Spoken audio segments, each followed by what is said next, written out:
قدرمنو عزتمنو 1400 کاله مخکې چې زموږ خوږ پیغمبر علیه صلات وسلام کوم عمل کاوي هغه اوس د دنیا په سمج او فهم کې راغلی. هر ځای چې ګورې دا ټوله دنیا د کرونا د ختمولو دپاره لاس وی په صابون باندې مینځي.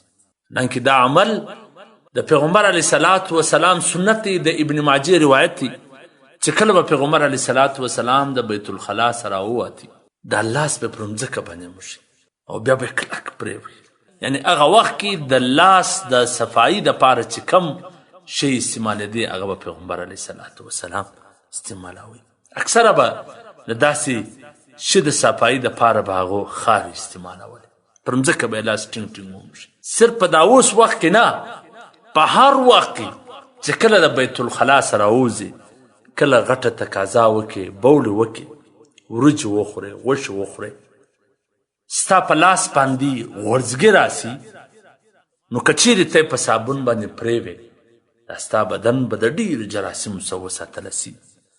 حتی د دې چې د زکام مرضي و ناجوړي دا به ټولې ختم سي. د دا لاس نه پرولو د وجې څخه د معدې مرضي هم پیدا کیږي او دغسې په خوله کې د خولې ناجوړي هم پیدا کیږي، ستونی هم ورسره خراب سي او دغسې زکام هم جوړ سي.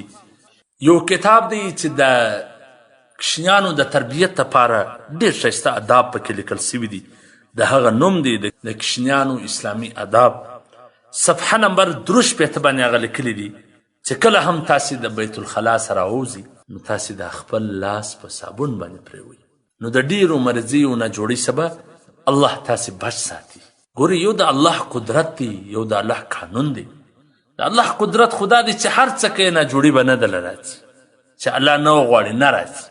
لیکن د الله قانون دا دی چې ته به خپل انتظامي امور خپل حفاظت کوې نو د ناجوړي څخه به ساتله کېږي.